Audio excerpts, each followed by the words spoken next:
L'indicateur du vivre mieux de l'OCDE, que nous appelons en anglais le Better Life Index, en fait est un outil en ligne qui permet de faire la chose suivante. Donc en fait, ça permet de visualiser la qualité de vie des pays de l'OCDE selon un certain nombre de critères qui définissent donc la qualité de vie. Il s'agit là de 11 critères. Et la chose très intéressante de cet outil, qui est vraiment un outil démocratique, c'est de demander aux citoyens de classer ces critères selon l'importance que ces critères ont pour chacun d'eux. Donc en fait, on obtient ainsi un classement interactif, c'est-à-dire qu'on va voir comment les différents pays de l'OCDE se positionnent par rapport à leur performance dans la qualité de vie, mais selon ce qui compte pour les citoyens. Donc chaque citoyen peut avoir, par exemple, peut visualiser un classement différent.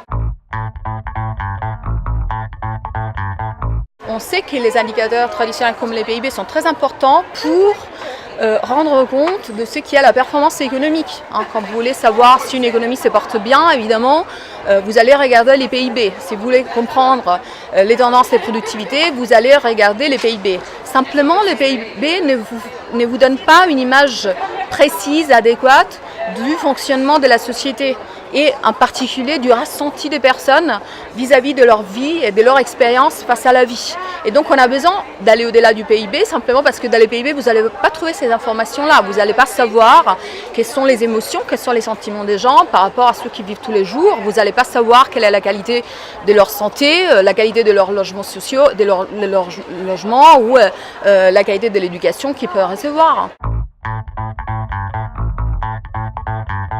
L'idée de cette nouvelle visualisation, c'est celle en fait de partager les résultats de la consultation que l'OCDE a lancée à partir de l'indicateur Vivre mieux. Donc comme je vous ai dit, le principe de l'indicateur en fait, c'est de demander aux citoyens quelle est l'importance de chaque critère pour chacun d'eux.